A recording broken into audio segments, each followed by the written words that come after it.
Hey, Tony Gasson's here. Wanting to pop in. I want to let y'all know, man, listen, it's getting bad out here. It's getting bad out here. You hear me? I'm trying to tell you. I seen y'all sent me the video of the brother W.A.R. And I'm gonna be honest with you, Lord, Lord bless that brother. Give him what he need. Like I had said a quick prayer for the man because I'm just praying. Cause see, sometimes as we judge, we will be judged. And I'm like, Lord, please, Lord, don't let me be in that position to where I lose the inhibition to not beg like that. Like I mentioned my nonprofit and the boys program and the single moms program, single parents program, the things like that, and raise funds. But the video that I was sent, it had the brother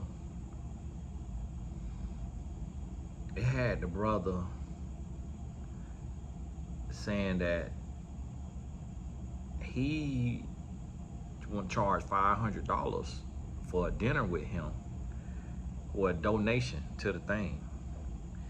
And he might be trying to copy my dinner in discussion, but it's just like at this point, whereas with mine, it's for a group of people and it's to network and meet other people and have a small group feel, because if you charge $25, nobody coming, and then it is covering 3 courses of a meal, and it's not a donation. Now, if FDMG is a nonprofit, you're not allowed to give something in return for a donation.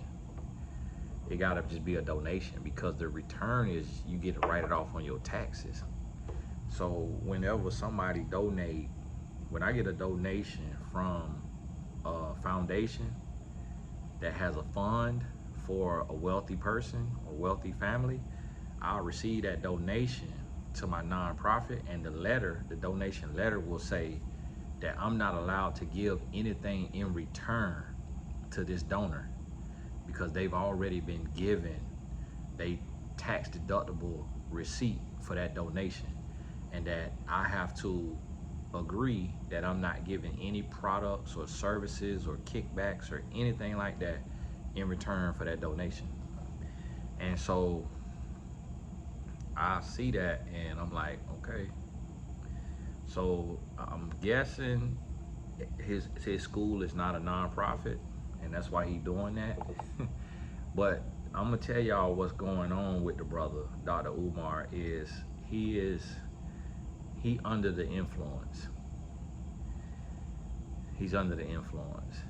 And I saw where a guy was showing that he be on the booger sugar because he had a white ring around his nose, which you can have that white ring from being snotty, having snot, and then that snot drying. But they zoomed in and showed that white powder like he was snorting something, which I could believe it. I could believe it. But the way how he asking and the way how he begging, you gotta remember, only people beg like that is crackheads. Like the only people who just have no inhibition, like they just can't see what they doing, it be crackheads or your family, like your mama or your brother, your sister, your cousin. They'll beg like that, but sometimes they be on something or just be in a state of desperation. But I'm like, wow, this something serious here. And then, so what you have to realize is the begging is about to get real across the board because we're in a recession. And some people don't think to just provide value and just create something. So what I'm doing in a recession, I had to take and bundle all my courses on Tony Gasson's Academy. One course is like, for the certification course, may be as much as $5,000 at sometimes. Well, that course is now in a bundle for $9.97 a month this week. And it'll go up to $14.97 next week. And it'll keep rising until it get to the market value of $97 a month for them all 100 courses that you can go through one at a time, and or two or three or four or five at a time, however you want to do it. But that's because we're in a recession. People don't have the money for one course at a time and to spend $200, $500. So I created an all access membership. And I think that sometimes people don't think about, like, okay, just add some value. Like, the next thing I'm finna do, and I'm giving y'all my blueprint for the entrepreneurs out there, is I'm finna start writing books. Finna start writing self-published books to where I write on a concept and publish it. And that's income, but it's also blessing somebody and changing their life. And so that's what I want you to realize. Like, we about to come to a place to where it's getting real. Like, you're gonna have to grind. And guess what? You know, with the Uncle Nearest situation, with the Uncle Nearest and the CEO, Fawn Weaver, like, I was listening to interviews and she was like just very like, I built this and I'm building this company and we so successful and we doing all of this and we the most successful black brand. And this was all like a year ago when they were defaulting on their $100 million loan. And she was talking about how successful they were, but the bills were not being paid. And now that the company has been put in receivership, she's coming online and she's saying, hey, go clear the shelves. But it's like she getting a pass to beg because the narrative around it is that the white man is trying to steal the black man's business, when the white man does not want a black business that is over $100 million in debt. That's not how people do business. The black man don't want the business when you over $100 million in debt. And it's like, the facts are the facts, but nobody reading the facts. And so I listened to this podcast, and it was like, man, that was pretty tacky. When she said go clear the shelves, they said being in the bourbon industry, we know what that means. We know that means you need numbers. You need to get your numbers up in order to look successful and in order to be able to try to pay that $100 million that you owe, that you defaulted on. So now it's no different than when we get our money and we squander our money and then we face an eviction, but you done went and got your hair done, your nails done, you done went clothes shopping, and now you got an eviction notice for your rent, and then you go to people and say, hey, help me pay my rent. And that's the same thing with the Uncle Nearest situation, that people just not being real about just because we black. And we can't keep excusing black people when we got bills and we got a life to live ourselves. We can't look at a situation and say, oh, this black and white. No, it's not about race. It's about, no, don't ask me to clear the shelves after you've already had $325 million and blew through it. Like, you had $325 million. Instead of starting small and scaling, saying you go and get 450 acres here, 200 acres there, land in France, land in Martha's Vineyard, you're doing too much. You're doing too much. So if you want to do that, more power to you. But when it blows up in your face, you got to sit with it. So when I got bills that's due and I done spent my money on taking care of my kids or doing something else, I got to let them bills be due. I can't come online and say, hey, y'all help me pay my bills. Here go a GoFundMe. No, hey, go get drunk to help me make some money. Go ruin your liver and your kidney to help me make some money. No, I can't do that. And so I'm telling y'all, the begging about to get real. So if you are an entrepreneur, provide value. Like, people want a personal touch right now. So I don't want to coach all day, every day, but people want a personal touch. So you know what I had to do? I had to open up my sessions. Every month, I'm gonna have to open up my one-on-one sessions to give the people who are taking my courses and watching my videos the opportunity for us to get on a call and have a one-on-one session. And doing it at a discounted price, I earn more than that per hour, but the everyday person can't afford that amount. So I have to do it at a steeply discounted amount.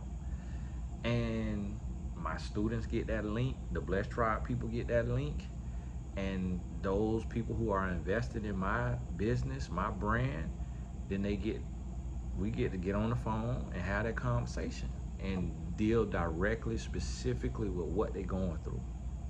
And so instead of GoFundMe's, we got to go fund ourselves. And it's like, we can't be clearing the shelves of alcohol.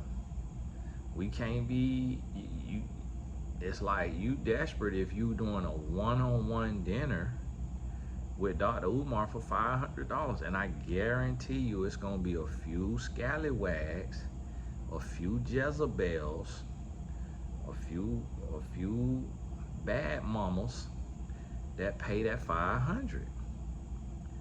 And he finna take you to Nathan's Hot Dog because he can't afford, because he doing $500 for the dinner. He talking about any restaurant, you pick the restaurant. If I'm finna pay $500, man, we going to Maestro's, we going to Nobu, we going to STK, we going to Ocean Prime. We going, listen, the meal, when I take my wife to a nice restaurant, the meal minimum finna be $200. Me and my wife have been to a restaurant, I tip 30%, where the meal have been $500. So it's like, FDMMG ain't finna get no money. Not with these restaurant prices out here. And so guess what? You finna send that $500, you finna get there, and then he finna run off on you. You finna be sitting there, oh, let me run to the restroom real quick, with that powder around his nose. You look up, where he at? Where the doctor at? You sit there, the doctor ain't came back yet. You in there till tomorrow. You get online, you writing the doctor, where did you go? He was like, oh, one of my crazy stalker fans seen me. I had to take off and get out of there. I apologize, sister. I'm gonna make that up to you. Let's do that again next week. It's all on me. Watch, we finna hear these women coming out with a 50-part series like Tisa Risa about how Dr. Umar took their $500 donation and they got to the restaurant and he ain't never showed up. He finna have every excuse in the world. If he done did stiff them kids like that, what make you think he ain't finna stiff you as an adult?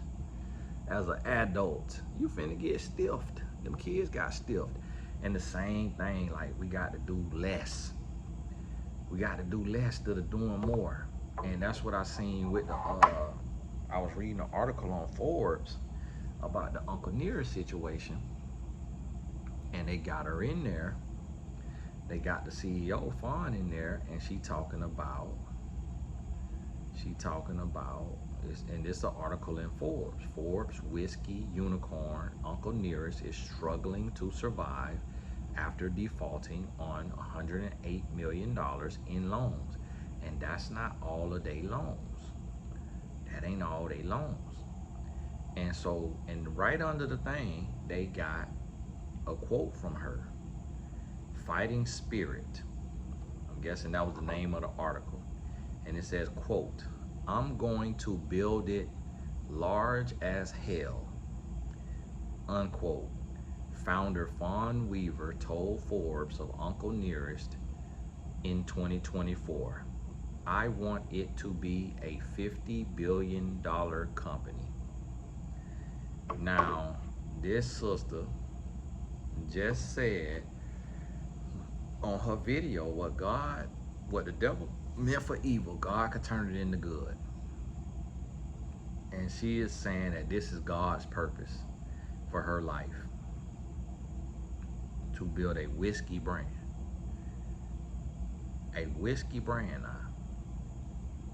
but described how big she wants to build it, as large as hell. I'm just quoting it now. And I want to ask you, what Christian, true Christian, would describe their vision as building something large as hell? Like, we know what that means, like really, really big. But as a Christian, you don't reference hell or large as anything. You don't want hell to do nothing with your business. I want to build it large as heaven. I want to build it large as heck. I want to build it, but see, from the abundance of the heart, the mouth speaks. So when hell is in your heart, hell is going to come out your mouth. And that's what you got to realize. And see, people be missing this, and we jump on the color wagon, and that's just how. So what the Lord calling me to is calling out the deception of the body of Christ. Because now these individuals have started this company, and they got $325 million, just like the Pan-African got millions of dollars to start a school. They both have squandered the money, and now they are coming to the people and saying, rescue me, save me, go clear the shelves, or donate $500 to have dinner with me. And it's like, no, you had the money, you squandered the money, you got to lose what you have to lose to get the lesson. And if somebody come in and bail you out, then that's on them. God bless you, keep your head up, learn the lesson, and do different next time. And that's what we all going through right now, learning our lessons. What don't come out in the wash, gonna come out in the rinse. We learning our lessons. And so I'm paying attention to this stuff, and I'm trying to stay focused and diligent and do my work. Sometimes when you're doing that, you gotta take 2 steps back to take 10 steps forward. You gotta go into isolation, you gotta go into quietness, into peace in order to move forward. Sometimes you got to do that. And a lot of times people are not willing to do that. Y'all gotta forgive me, I'm sitting in the dark because it's so hot, it's 100 degrees. So it's hard for the AC to cool down, and I'm in my wife's office. And so sometimes it's hard for people to do that. You know, they can't take and do what they need to do. And you got to sit in it. And so as I was listening to the Fawn Weaver interviews, you know, she was saying that she never wanted to listen her whole life. And that her parents told her, you finna humble yourself and get your life right, or you finna get out this house. And she said she told her parents, fine, I'm gone. And she left at 15, ran away from home. And now here we see her as an adult, still not listening. Everybody told her, file chapter 11, file chapter 11, like you in too far. Even the bank was like, man, file chapter 11, so that then we get the opportunity to step in and make this thing right, make some money. We get in and we could get some of our money back. And she told her investors, I'm gonna risk receivership. And sure enough, the judge mandate a receivership, which means that somebody else have to come in and run the company. Her and her husband still own the company, but somebody else have to run the money dealings. So when the money come in, they don't get to touch the money. They can't send no money in or out. It'll be a third party handling the business dealings. And they said that she and her husband can still be marketers of the company. And that's what you have to realize and understand. And so see, in these times, you got to start studying like this, especially if you're an entrepreneur. But even if you work for a company that was started by an entrepreneur, your company could be going through right now what Uncle Nearest's company is going through. And you don't know about it because you're not at that level in the company. So you got to be studying about this stuff and learning about this stuff, because the begging is about to get real. Your job might start asking you to do overtime more and more and more to get more work done, or to get more sales, or to do this or do that. And they may still pay you time and a half, but the quality of your life goes down because you're doing too much. Your job may ask you that. Your job may take and lay you off if they hit this right here. Think about it. If Uncle Nearest is defaulted 108 million in loans, it's gonna have to be some layoffs somewhere. It's gonna have to be some cutting back somewhere. And so the begging about to get real out here. It's about to get real. And I'm studying, I'm watching, and I have to work my behind off. I'm in the office, be here all day. I'm in the office. I'll be here about 9 o'clock. I got to work. Got to write my books. Got to do my courses. Got to grind. Got to shoot my video. Got to coach my clients. Got to grind. Like, it's a different time. It's a different time, and you know, it ain't easy for nobody. But guess what? We got to go through what we got to go through. And I can't come on here and do me no GoFundMe for my bills. Got to work for my bills. So it's like, W.A.R, you want to save the school? Do a tour. Get somebody to sponsor the building. You go do one of your Black conscious Pan-African talks. And let the Pan-Africans buy $25, $50 tickets. But not only he trying to get $500 from women, but he trying to get some butt. Because ain't nowhere in the world a man with his low integrity gonna charge you $500, pay for the meal, and not ask you for no butt. Guaranteeing you. So now, not only is he finna have these other stuff he got going on, but he finna have sexual assault lawsuits, sexual harassment lawsuits coming up next, because he putting himself as a man under the influence of some type of drug. He putting himself in compromising situation. You can't sit down and have a one-on-one dinner with a woman, not be married, not have real integrity, have no relationship with Christ, and not get out of line. He's going to get out of line. And then he turning on the men, telling the men, "Oh, y'all men, stop hating before I offer that dinner to your wife." Like, bro, nobody wife finna go on that dinner with you. He's talking about before I pull up and I offer your baby mama or your wife that dinner. Bro, we done seen the pictures of your house and how messy you be living. Don't nobody want to go. Oh, ain't nobody but a woman who not in her right mind want to go on that dinner. And a woman who signed up for that dinner, she need to be Baker acted. There's no woman in her right mind going on that dinner. She is in the class of the top 1% most desperate women on the earth if she paid $500 to do a dinner with Umar. That will be the low point of her life. And she may never come back from that. That'll be terrible. That would be absolutely terrible. And now when the men who love them a toxic king, when the men turning on you, oh, they love a toxic king. Now, I'm used to men turning on me, you know, just because of my message. But when they love them a toxic king, oh, man who talking about he want two black queens for wives when he can't please one. And a lot of y'all women is getting picked and getting plucked off to get used. Just like the lady that's coming out doing all this talking. And it's like, man, that man used you. He thought that you was unattractive. He thought that you had low self-esteem. And he knew you would be in there changing his mama diapers. And that's why he hollered at you. And you prove him right.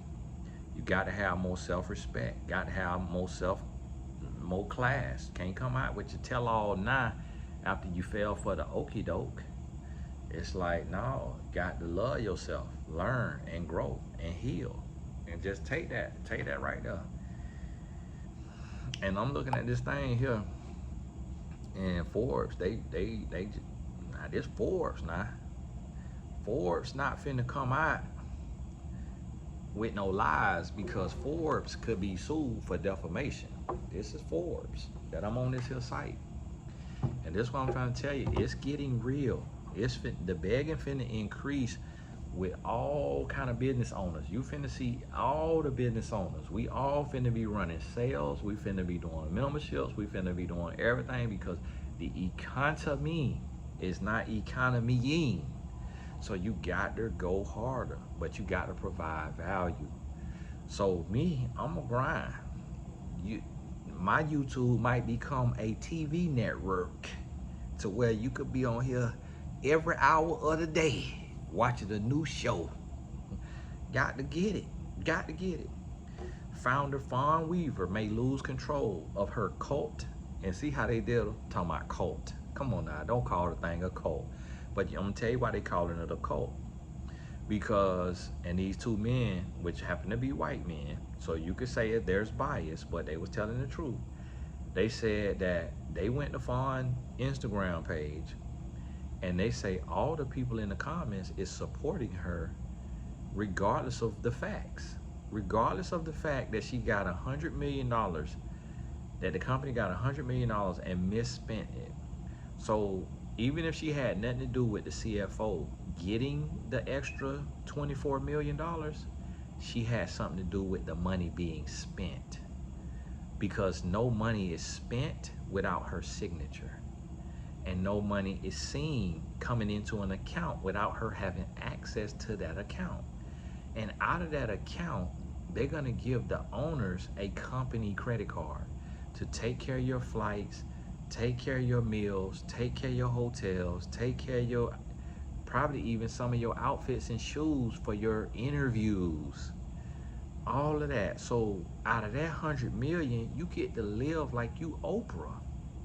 And I could tell a young black woman who run away from home at 15 because she don't want to listen to her parents is going to ball out of control with 325 million. You gon' listen. We don't have financial literacy, especially if you run away from home at 15, and this is the proof of it. This is proof of it. And I listened to her out of her mouth. She say, I built this company. She didn't say my husband and I built this company. Now she throwing her husband in it. Now she naming her husband in every post because now the husband is a shield. Now she honoring her husband. But a year ago, it sounded like she was doing everything on her own in the interviews that I listened to. And this is the truth that don't nobody want to tell. This is the truth that don't nobody want to tell. And I'm going to tell you, I lost respect when she went on that yellow couch. And I listened to a couple of her interviews and she had the same loud laugh that the man on the yellow couch have. I said, uh-oh, red flag. Red flag. To where when she talking, she'll be like, and you know, and I'm just gonna do what I want to do.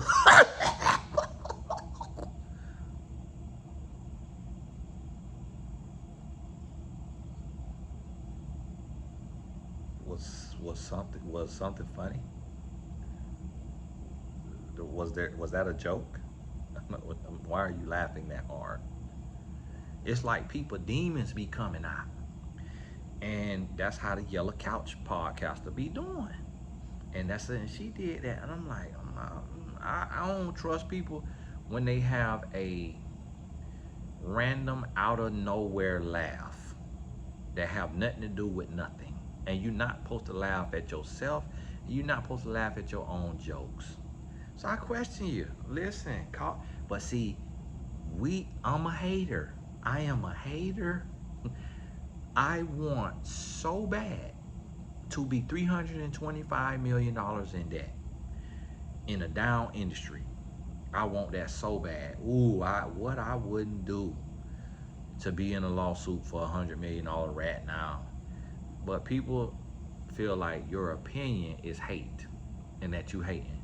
No, I'm trying to help people who being deceived see the light. And that's what this thing here talking about, because we do this to each other. Say, founder Fawn Weaver may lose control of her Colt Tennessee distillery after a judge mandates a receivership unless a white knight investor bails her out. Then they gonna call it a white knight too. So see, they slick with the word now. Cult, white knight. Uncle Nearest founder Fawn Weaver is fighting for control of her Tennessee whiskey brand after a federal judge placed it under receivership on August 14th over defaulting on $108 million in loans. Founded in 2017 by Weaver, Uncle Nearest was created to celebrate the formerly enslaved Nearest Green, who taught Jack Daniel how to make whiskey. Now, one thing I love about this right here, Forbes, they said Nearest Green taught Jack Daniel. Every other article I read, it said he may have helped Jack Daniels. Forbes say, man, we finna get that man his credit. The decision has created a major crossroads for the 8-year-old business, which Weaver had intended to bequeath to the descendants of Green. Farm Credit Mid-America, a cooperative bank, sued the distillery in July over breach of contract, and last week a Tennessee judge decided the business would be put under a receivership, which would give an independent individual the legal power to make sure the creditor gets repaid, including selling assets like real estate or through restructuring. The judge is, my sister-in-law used to work for a bankruptcy law firm that did restructuring for the biggest, richest, most successful companies in America and around the world when they need to restructure after filing bankruptcy or before filing bankruptcy. The judge is now deciding who to appoint and is taking into consideration recommendations from both sides. Now see, that's how you know that it's not just some biased race thing, because Uncle Nearest gets to submit who they recommend should be the receiver. For now, there have not been any changes to Uncle Nearest's day-to-day leadership or operations. The receivership currently has a limited scope and gives Weaver and her husband Keith, who is a board director and a party in the lawsuit, the chance to argue for how broad it should be. It has a limited scope, the receivership. The Tennessee judge is also now weighing whether he should mandate that the bank engage in mediation with Uncle Nearest, which the Weavers have requested. In a legal response to the lawsuit, the Weavers claim to have stated a settlement process several times. The Weavers claim to have started a settlement process several times without much effort from Farm Credit Mid-America. And so what that means right there is they trying to come to a settlement. What settlement means is Farm Credit Mid-America is gonna be offered far less money than they loaned, and Farm Credit saying, no, we not accepting your 77 million. You owe us 102 plus 6 million in interest. We ain't sign up to give you $102 million to get 77 back. No. And that's what Fawn said on her thing. She offered 7 million cash and then another 77 million. Then people like, no, bro, we won't outrun me my money. We want all our money. We in a recession right now. We ain't finna lose 30-something million to your company that's already losing money. And so they saying that, saying Uncle Nearest is up, but Forbes say, according to the filings, Weaver has been fighting the lawsuit from the creditor and retains the backing of a group of high net worth and well-funded investors who are ready to negotiate with the bank. She denies the allegations in the lawsuit, which include inflating the value of her inventory of whiskey barrels, which were used as collateral against its loans. The bank's lawsuit also alleges that the Uncle Nearest acted against the terms of its loans, including keeping a cash balance under the loan's minimum requirement of 1.5 million. So the bank wanted them to keep 1.5 million in the bank at all times. They couldn't even do that. Out of 102 million, they couldn't keep 1% in the bank. Out of 102 million, That show you the financial times that we in. Weaver, who is CEO, says she can't comment due to a legal gag order. In a filing from earlier this month, the Weavers responded that the claims are lies. So they saying that the bank is lying. The Weavers also denied that Uncle Nearest's assets ever had a value less than 100 million.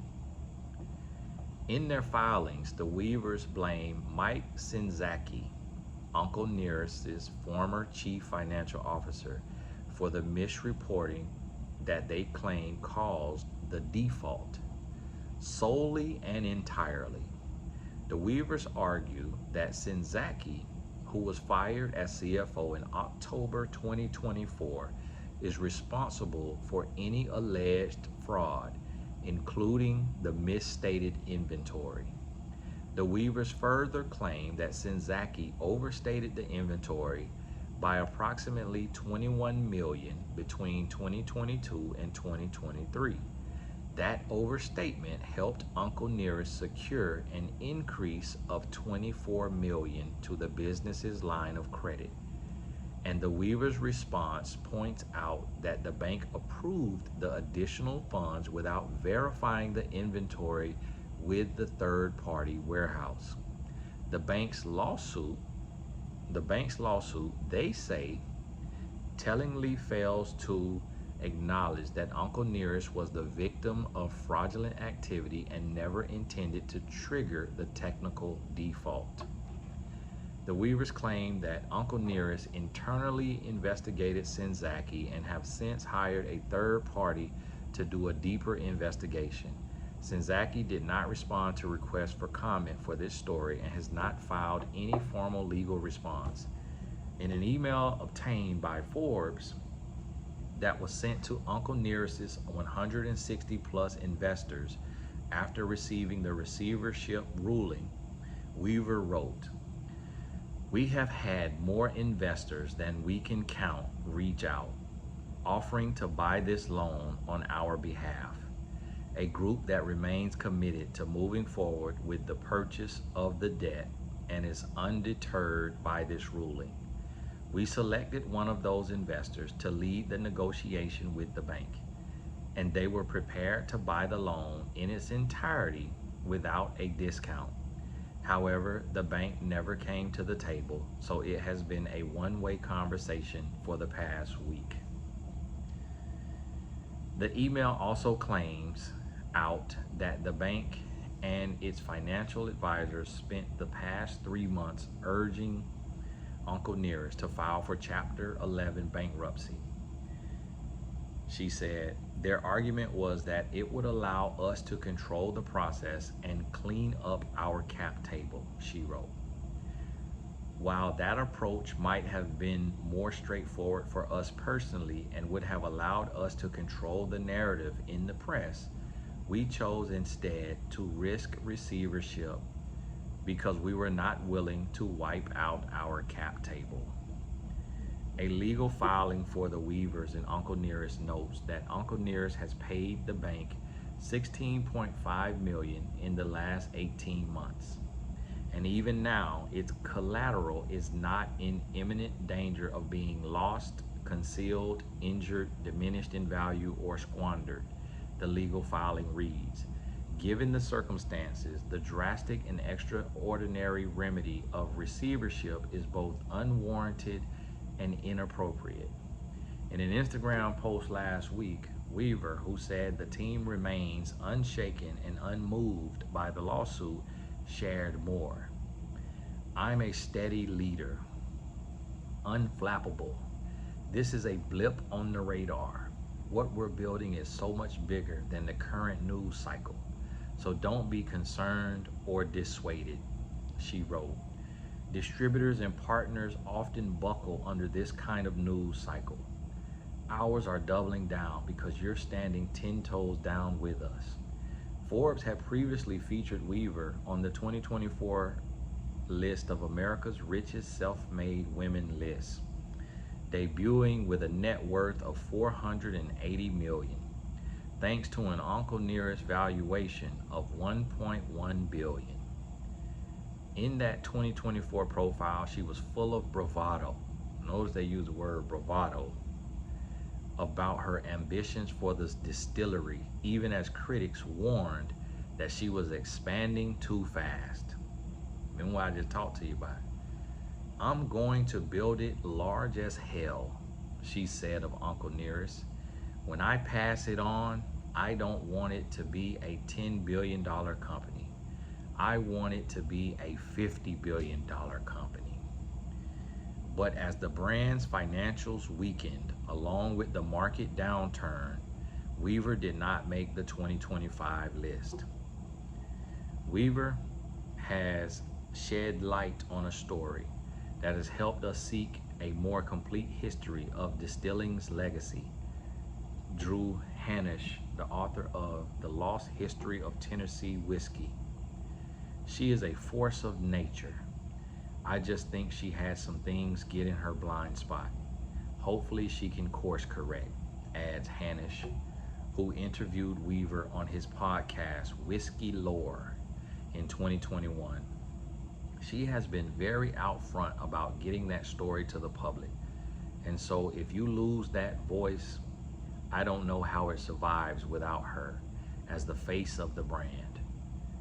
The sad part about it, he adds, is that it also takes that legacy that's out there and it tarnishes it a little bit.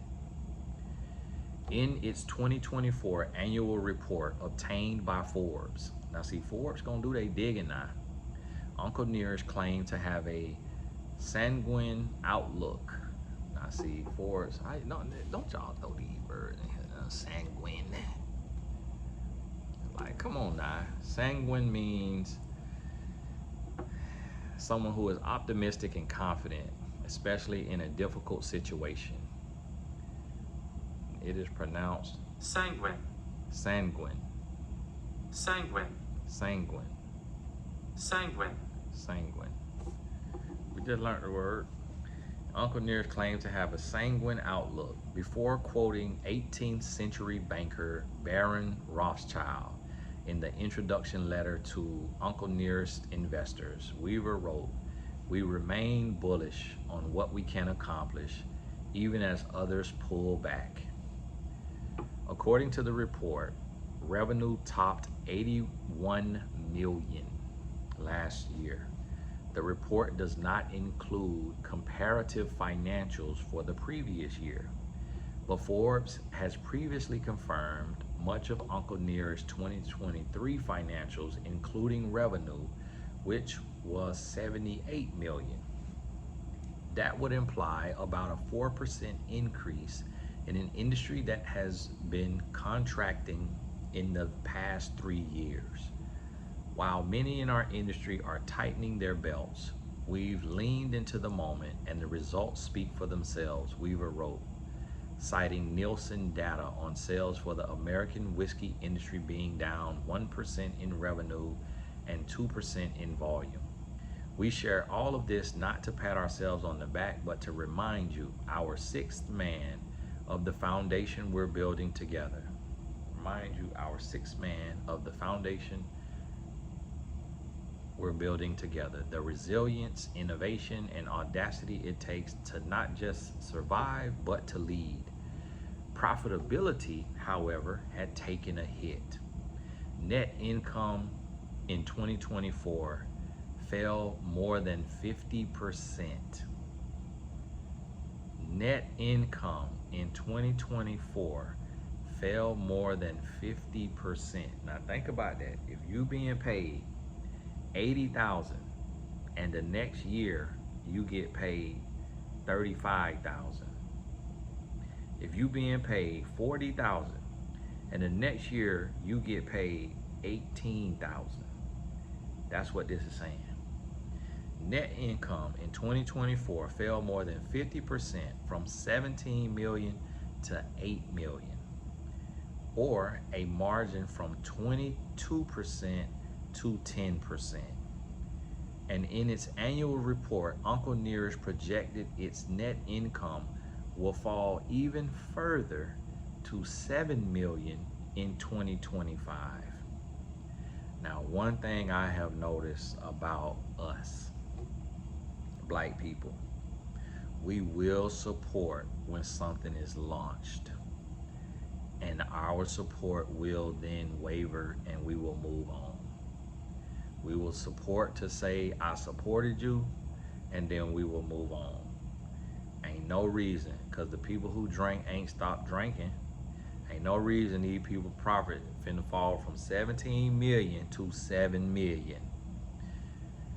According to a legal filing from August 14th, when the receivership was put into place, the judge asked whether Uncle Nearest was solvent, and the lawyer for the distillery couldn't answer definitively, indicating that Uncle Nearest's solvency was in question and that the business is experiencing cash flow problems.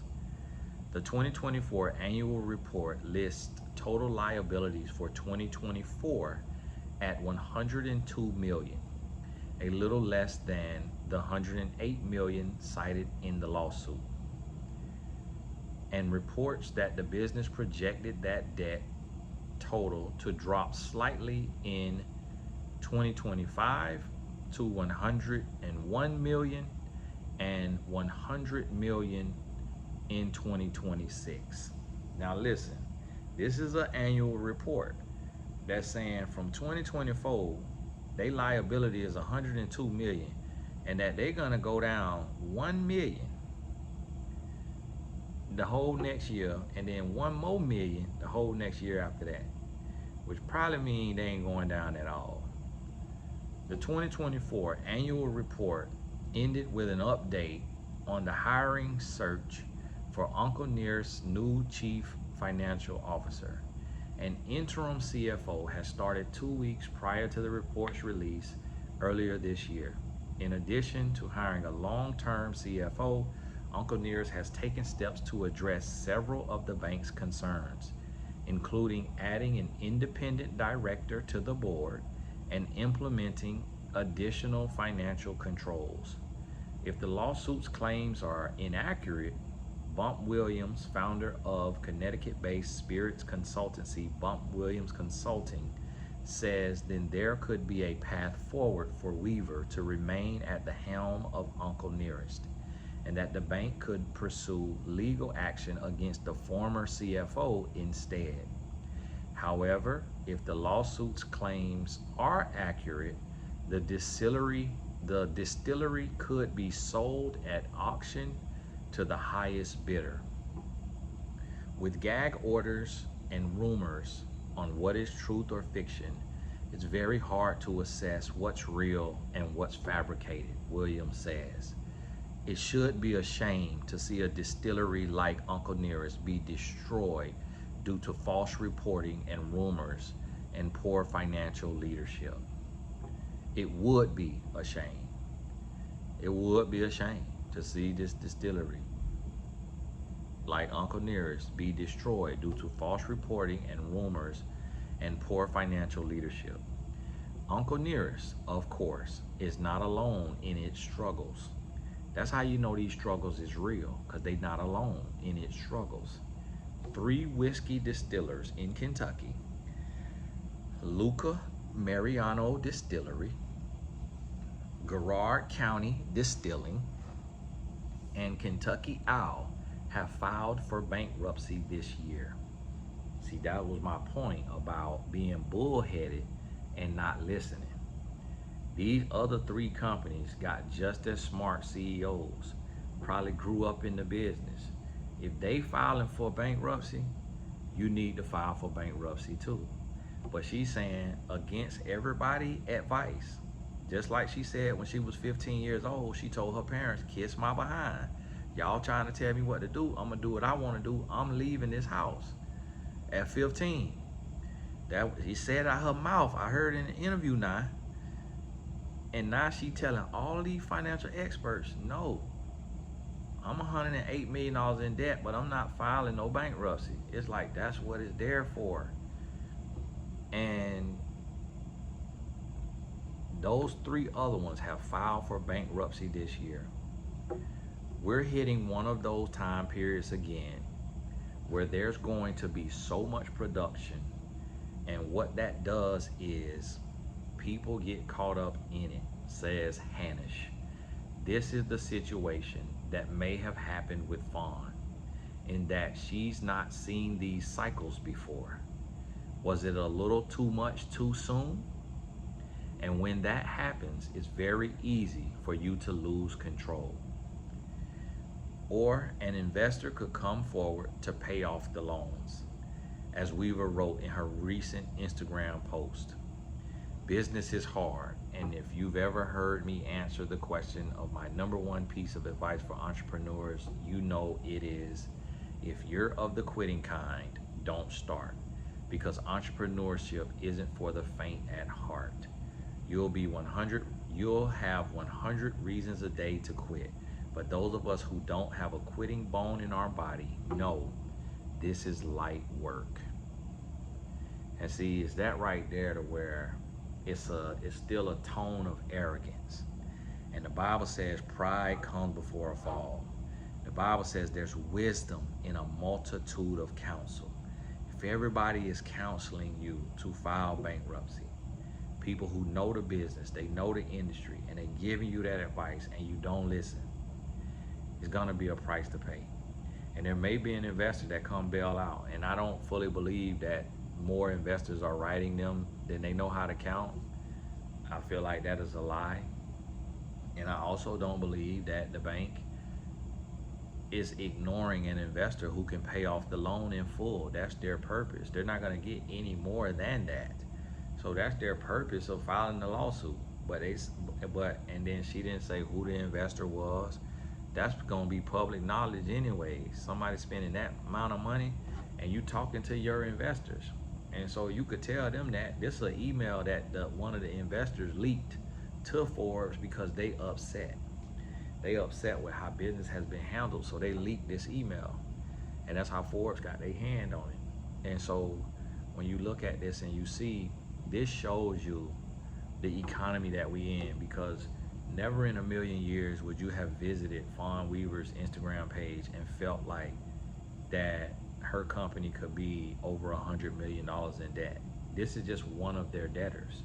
They are in debt with several other people. It is said that there's other smaller loans that's like $1 million, $2 million, this here, this there, and that they were selling off, futures for discounted prices to pay off other creditors.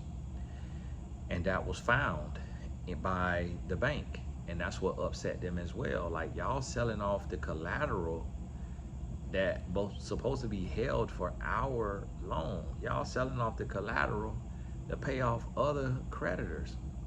Maybe they were doing a debt snowball where they trying to attack the lower debts and then gonna roll into the bigger debts. Who knows? Whatever it is, but they working on it. And so that right there show you, when you see what Uncle Near is going through, I can attest, being a business owner, it's hard out here right now. Like everything down. Anybody tell you otherwise, they probably doing fraud. Well, I don't know. Maybe if you do credit repair, you might do okay.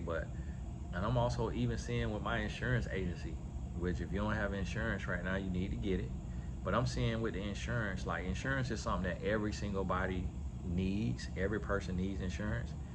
And I'm seeing every week a chargeback. And what a chargeback in insurance is if you sign up for insurance at $100 a month through me, the insurance carrier pays me a commission on that. And so that commission may be 9 to 12 months worth of what you pay monthly, or a portion of what you paying monthly, because some of it going to insurance. And so they'll front me and saying, hey, here go your payment. Thank you for this client. Thank you for the blessing. Boom, here you go. And that's how insurance agents get paid. Well, a chargeback is when the client takes and cancels within the first 9 months. So when you take and you miss that next payment and you don't pay, The insurance carrier comes back to me and say, hey, I need a piece of that money back because they only paid their first month's payment, but I paid you up front for 9 to 12 of them. Run me my money, playboy. And so I'm seeing that, like, people are defaulting on something that they 1000% need, because just like my cousin just died and didn't have a policy that was enough to cover her funeral, and we had to do a fish fry. Same thing can happen to anybody. So people are defaulting on something that is a 1000% necessity. That lets you know where the economy is at. So I want you to understand that right there. Understand and realize that. And come to that place, you know. So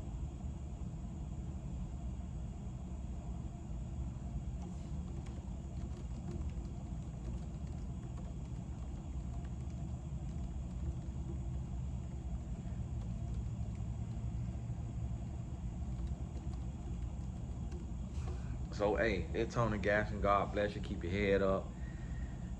And I want you to understand that I'm coming to kind of cut through, you know, the deception out here. Yes, you would think it would be clear as day, but it's not. You would notice that a lot of people just don't have discernment. They can't look any deeper. And also, this holds me accountable, because I could be on here in these tough times deceiving, but instead I'm working harder, doing more, giving more, producing more. And that's what I want the other folks to go ahead and do. Like, we got to turn up the ground. We got to turn up the grind. And so I don't really respect how Dr. Umar just begging after he had all that money, he squandered it, and now he begging. And I don't respect how Fawn Weaver is begging after she had all that money and squandered it. Because it's like, okay, what did you do with that $100 million? Like, if you produce that much in whiskey, then that means it's out there and it's gonna be a return on it. So what did you do with that 100 million? And a part of the loan, like, the thing, like, when you get $100 million, that, like, your company shouldn't cost you $100 million to operate in a year. It shouldn't cost you 50 million.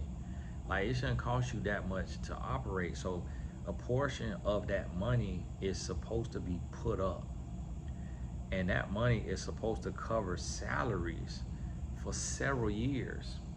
So you take that 100 million and you divvy that out amongst your salaries, but your salaries need to be very competitive. Like, it need to be the lowest they could be and still be fair and comparable. And then your company expenses have to be very low. Like, you can't be flying private.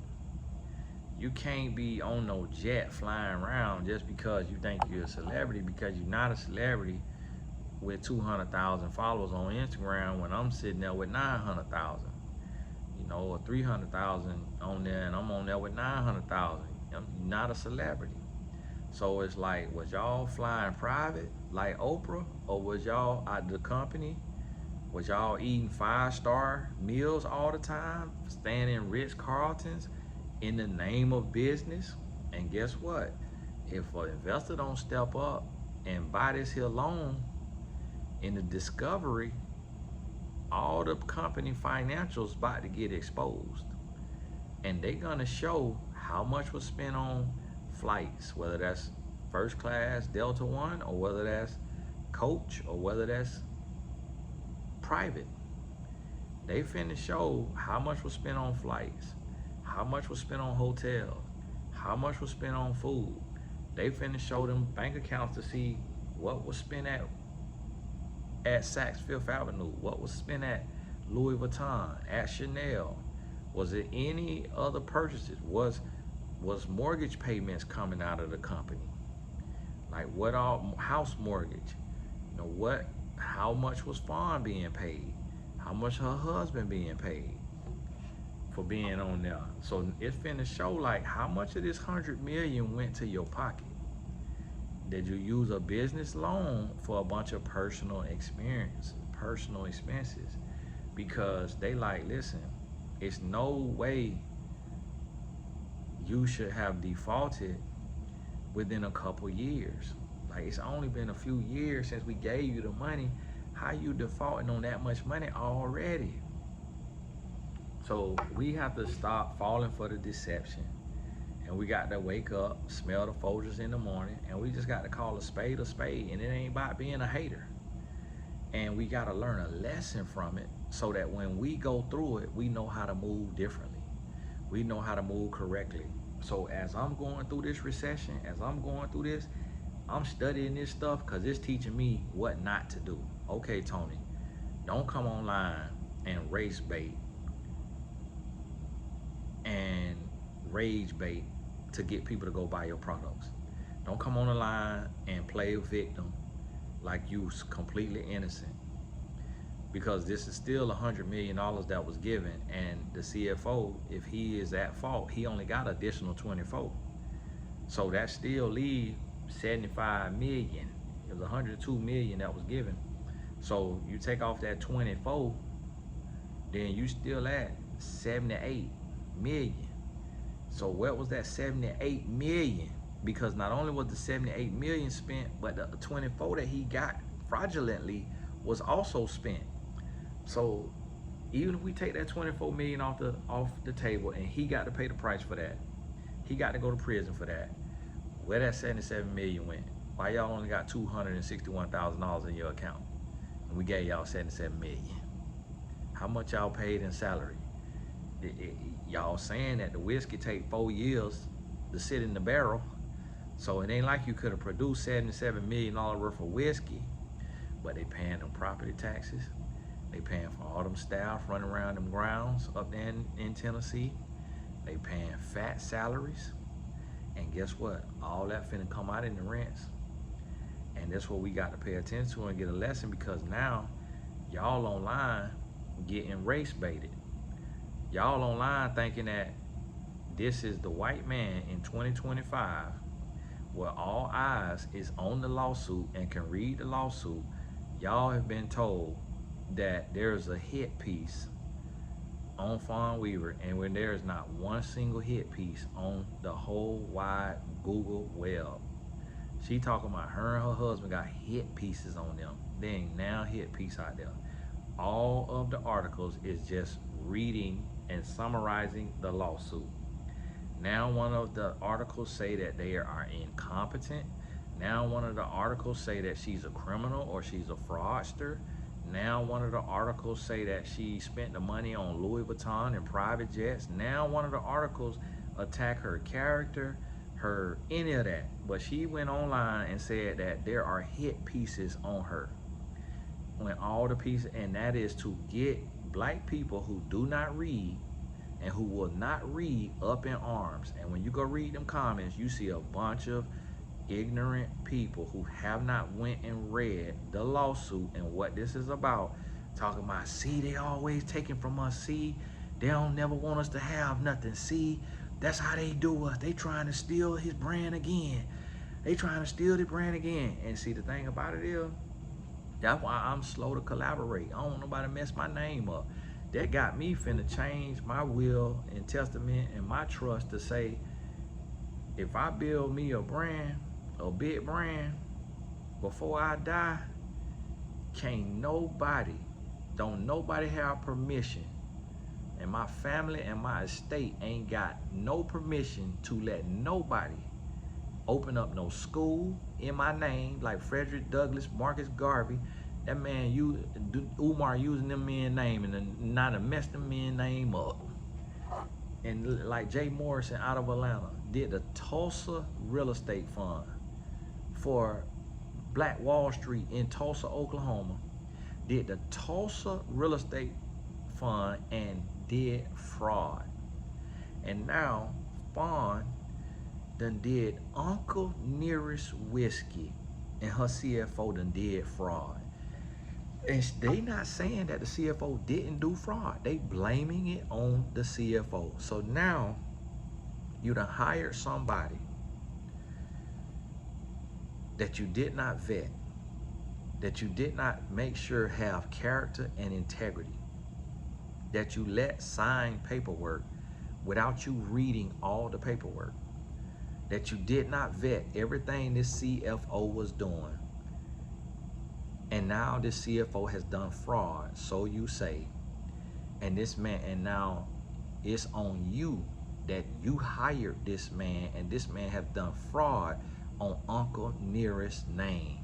So now all of Uncle Nearest's family, which they don't have a microphone, and they'll be burned at the stake if they come out and express their disgust with the way this is turning out on their granddaddy or their great granddaddy or their great great great great great granddaddy name. So now the man had the name of being the whisperer, the whiskey whisperer, I'm making that up, and knowing how to make this here whiskey and put JD on, Jack Daniels, and now the man name getting ran in the ground because they out there doing fraud in the man name, CFO or whoever. Me personally, now my personal opinion, I don't believe that a CFO could do a whole lot too much under the nose of black people, because black people we already don't trust. So I don't believe they just let that CFO run off and just do whatever he wanted to do if they are as business savvy as they claim to be. Because how you that business savvy and you letting the CFO do this to the tune of $24 million right under your nose? And then when the $24 million came in, you didn't think the question, how did you get another 24 million? Like, what did you tell them? Like, how we ain't went up that much in business. The industry going down. I'm looking at our numbers. Where did 24 million come from? And then, okay, let's say he tell you a lie, you believe it. What you did with the 24 million?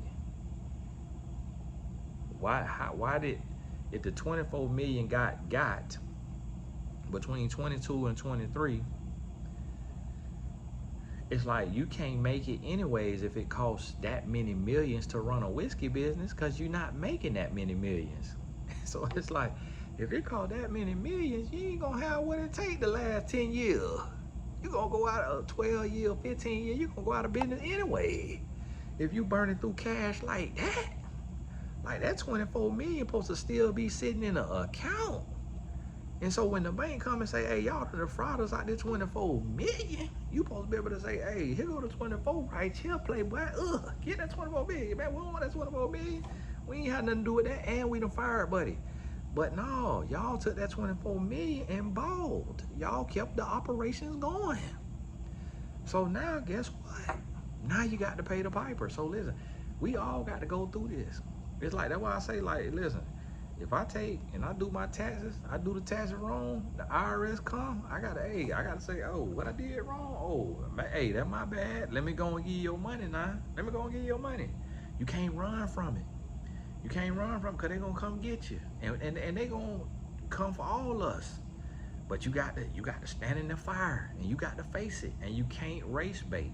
You can't say, oh, they defaulted me on this loan that I have not paid back and that I cannot pay back, and that my own lawyer is saying that we is struggling financially and we having cash flow problems, so we can't cut them they $10 million check that they are owed right now. That check gonna be late, but this is because I'm black. My check gonna be late because I'm black. They want their money back because I'm black. No, they want their money because you defaulted on the loan. They don't care if you was purple. They still coming for their money. And so this is what I'm saying. We have to get to the place now to where we stop falling for the schemes and the begging. Because you got to take care of you. You got a family to take care of. If I'm not giving you something of value that's going to help your life and push your life to the next level, then don't give me a dollar. If I ain't being a blessing to you, then don't give me a dollar. Don't fall for the switcheroo. Don't fall for the race baiting. Don't fall for the finagling. You can't fall for that, because you got bills to pay. You got stuff to take care of. And so for me, I'm gonna be on an island by myself, calling a spade, and sharing what I'm seeing. And if I'm wrong, I'll come out and be the first one to say, hey, I was wrong. I misread that situation. But If I feel that in my spirit, I'm gonna speak up on it, because I realize a lot of people just get caught up in the wrong conspiracy theories and all this different stuff and be loud and wrong. But I feel like that Dr. Umar and Fawn Weaver got in over their head, raised more money than they should have raised, didn't do what they should have did with the money, and now have defaulted, and now have to face the music and pay the piper. We all may go through that. And if I go through it, you know what I'm gonna do? I'm gonna bite down and I'm gonna get the lesson. I'm gonna go through it. I'm gonna admit my faults. I'm not gonna race bait. I'm gonna say, hey, I was illiterate in this situation. I was financially illiterate. I mismanaged. I mishandled. And this is my fate. Whatever that may be. You got to own up, accept responsibility, and tell the truth about yourself when you know you were not able to deliver on what you promised. You got to be honest about that. But hey, and this is the thing too. It's like they gave Fawn Weaver a $480 million net worth because the company was valued at 1.1 billion. That lets you know about net worths. Now you've learned about net worth. That's just a number. It just, she ain't have 480 million in assets really, because the company ain't worth 1.1 billion. Because if the company was worth 1.1 billion, then they could sell 10% of the company and pay off this loan, and they can't do that. Nobody coming to the table, because they got the cap table. She owned 40% of it. She could sell 10% of her 40% to an investor for the 100 million and pay, and she could personally pay off the loan. But that lets you know that these high numbers be. The numbers be smoke and mirrors. It don't be cash. It don't be real. And a lot of people don't understand that and know that by business. They got my net worth online, $3 million. What they is guesstimating is that if I sold all my businesses, I'd be worth $3 million. Now they shortchanging me now, but I can't say that because who is offering up the money? Who offering up $3 million to buy my brand? They just run ads and keep selling my courses and keep pumping my video? Nobody. So that means I ain't really worth $3 million then. If ain't nobody willing to come to the table and offer that money, so you're not worth 1.1 billion. And that's what Forbes say. That's why they said, that's why we ain't put on the list the next year, because we realize she's not really worth that. And the company ain't really worth that. But see, we'll hear that and we'll worship people. We'll worship people and we'll put it on them. So they got the list right here, and they got a list to number, how far they go, their 2025 women's list. They go to number 48. They go to, let me see where they going, how far they go. 94, number 100 is Serena Williams at 350 million. So they saying, so they done drop Fawn from 480 million to less than 350 million. Serena is number 100. She last on the list at 350 million. Black woman, God bless her. Dolly Parton, 450 million. Dolly Parton got that kind of money. And so look here. Mary West, 700 million, telemarketing. Better get in that telemarketing. Colette Crest, NVIDIA, 650 million. Car dealerships, Rita Case, car dealerships, 600 million. This crazy. Monty, this the Forbes top 100 women. Let me see who number one. Diane Hendricks, 22.3 billion building supplies. I don't know what that is. And then from 22 to 7.8 billion healthcare software. Look at that. Better create that. Look, Marion Itch and family, Little Caesars Pizza. She worth 6.9 billion. 6.9 billion. My best friend, mama used to be on this list. She would have been on this list. She'd have been on this list at number 7. So y'all gotta understand, I'm connected to money. Connected to money. And they in the grocery industry. So I be right there around it. I be talking about it. I be learning about it and still be making my mistakes and learning about it. But I be right there. And God bless me to be in that position so that if I really, really hit hard times, I really, really down bad, I got an earth angel that I could go to and say, hey, man, you already know my heart. You know what I'm dealing with. You know what I'm going through. I need you. And for me, I sell a piece of my company. I sell a whole asset. Boom. Buy my YouTube. Buy Tony Gass's Academy. Or buy my mentor.life. Buy the rights to my book. You got to give up something. You got to give up to go up. You don't have to give up something. You got to sacrifice something. I sure need to get into these building supplies with the lady 22. Owns and chairs ABC Supply, the largest wholesale distributors of roofing, siding, and windows. Look at that lady. She selling roofing, siding, and windows. She worth 22 billion. You see how they do it? But it's her. Hendricks co-founded business with her late husband Ken. Ken passed away up there in Wisconsin. Billion now. Hey, God bless y'all. Keep your head up. Go look at that Forbes top 100 women list and get you some inspiration and see what industry you need to go and get on into. God bless you. Keep your head up. All the important links in the description. We'll talk soon.